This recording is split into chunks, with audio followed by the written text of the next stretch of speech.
Welcome to Backstories, the podcast where we dig deep into the untold tales behind the people, places, and moments that shape our world.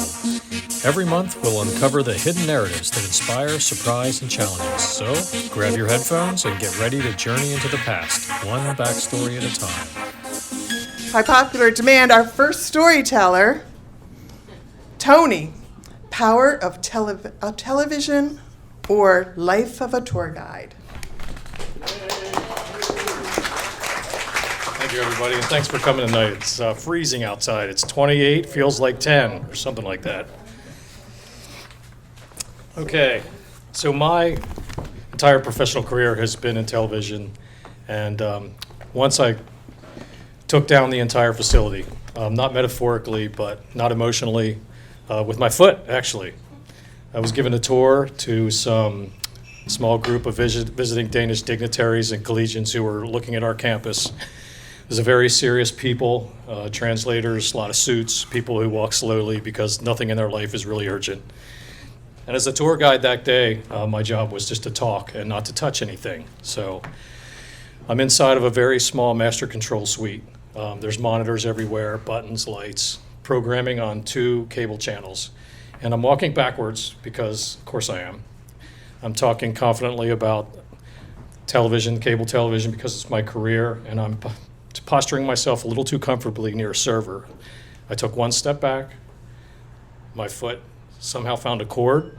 It wasn't a loose cord. It was actually a load-bearing cord, which I proceeded to kick out of the wall. And at first, nothing happens, which is, hey, I got away with it. But then suddenly, everything went black. There's no more sound. The room goes silent.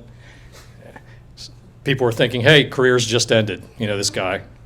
An engineer came running into the room and looked at the screens and said, hey, we're off the air, dude. Off the air. So I didn't just unplug a TV, I unplugged television that day. And the dignitaries are staring blankly and saying, hey, is this your culture? Nobody says anything because they're really polite, which somehow makes it worse. And then someone calmly says, boy, I sure hope that wasn't supposed to happen. So in my panic, I said something like, well, isn't this a great example of how the powerful media is? Which got absolutely no laughs, just no judgment. A few more of my colleagues showed up to see the whole spectacle, to see what was going on. I thought about lying. I thought about maybe it was the electricity, maybe I'd apply for asylum, I'm not sure. Instead, I just stepped down, plugged it back in, which I automatically immediately regretted because there's a process for restarting television stations and servers and things like that. But the screens came back on, our broadcast came back up, and everyone acted like they just survived a small war, which was funny. So one guy from Denmark smiled and said, in my country, this would have been very bad, sir. And I said, yes, it was very bad here too. So if someone ever asks if I'm good with technology, I just say, yeah, once I turned off an entire television station with my foot. And honestly, that's the most powerful and most embarrassing I've ever felt. And it would have been great if I got a do-over for that. So, thank you.